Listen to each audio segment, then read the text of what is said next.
We've all been told the same story. 2020 was a surprise, a freak accident of nature that started in a Wuhan wet market. But what if the blueprint for the global response was written a decade earlier? Today, I'm showing you the leaked emails and the secret Project Molecule documents that prove the pandemic wasn't just a health crisis, it was a pre-planned financial asset class. The mainstream media calls it philanthropy. They stage it at Davos and parade it through the Clinton Global Initiative. But behind the curtain, it's about consolidating money and power. Look at the emails. This wasn't even Bill Gates' idea initially, it was Jeffrey Epstein's. Please find attached a draft agenda for the meeting on preparing for pandemics as requested. Let's discuss next steps. That was Epstein.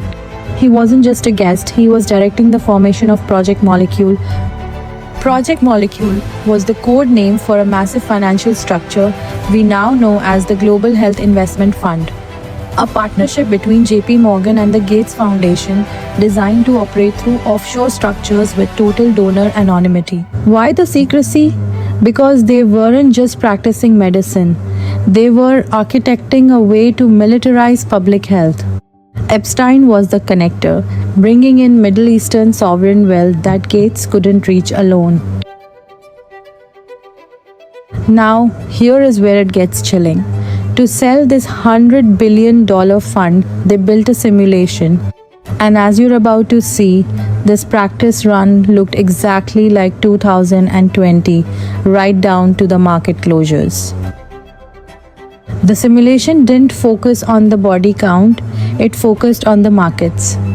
They showed billionaires a world where borders close and their fortunes evaporate. The pitch wasn't save lives, it was nice fortune you've got there. Shame if a virus destroyed it. So why did the deal fall apart? Simple greed. Epstein wanted a 0.3% management fee on a $100 billion fund. That's $300 million a year just for being the middleman. JP Morgan and Gates backed out. They didn't kill the idea, they just killed the middleman. They scrubbed Epstein's name, took the blueprint, and launched the Global Health Investment Fund anyway. They have turned disease into an asset class.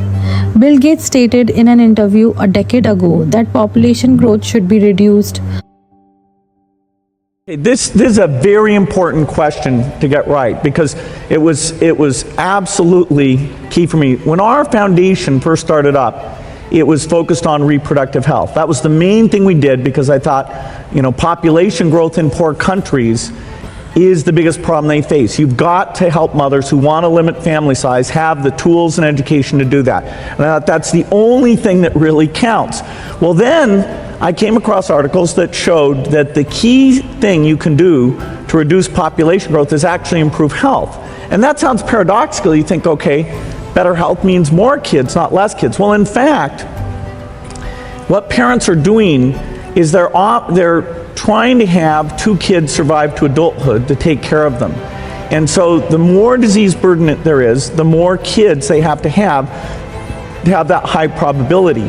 So there's a perfect correlation that as you improve health, within a half generation, the population growth rate goes down. In fact, Hans Rosling here at this conference in 2 of my favorite speeches actually showed that unbelievable correlation that population growth has gone down.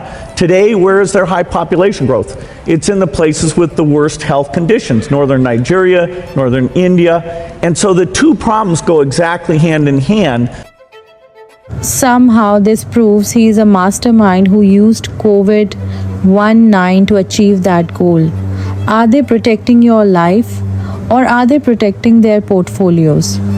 The structure is already in place and it answers to nobody but the investors.